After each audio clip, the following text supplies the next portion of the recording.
Hello, I'm the Pixel Priest, and this morning we're looking at the second chapter of the book, The Things He Carried, by Stephen Cottrell.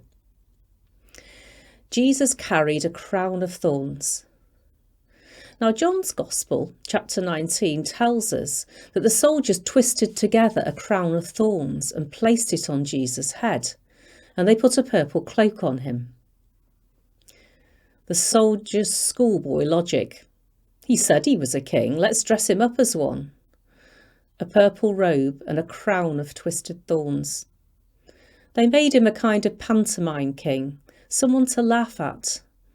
They made fun of him, the way that bullies easily do when there's someone defenceless in their midst. Someone who won't fight back, someone who's a bit different. Someone who makes claims that are easy to mock. And Jesus doesn't try to defend himself. His silence makes them see him as a loser.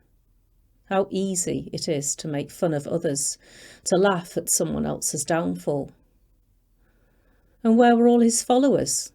They'd abandoned him, king indeed. A wonderfully good joke, and even Pilate asks him if he's a king. Pilate issues instructions for a sign to be put up. Jesus of Nazareth, King of the Jews. Written in 3 languages, Hebrew, Greek and Latin, perhaps so that everyone would get the joke. But the high priest is not happy, asks Pilate to change the wording to saying, this man said he was King of the Jews. What I have written, retorts Pilate. And so, Jesus, adorned with thorns, wears the crown, and that sign, which was meant to mock, reveals the deepest truth. Those he has come to save now hurry to get a better view of his dying. Jesus is taunted even on the cross. He saved others, but he can't save himself, they scoff. But there is no other way.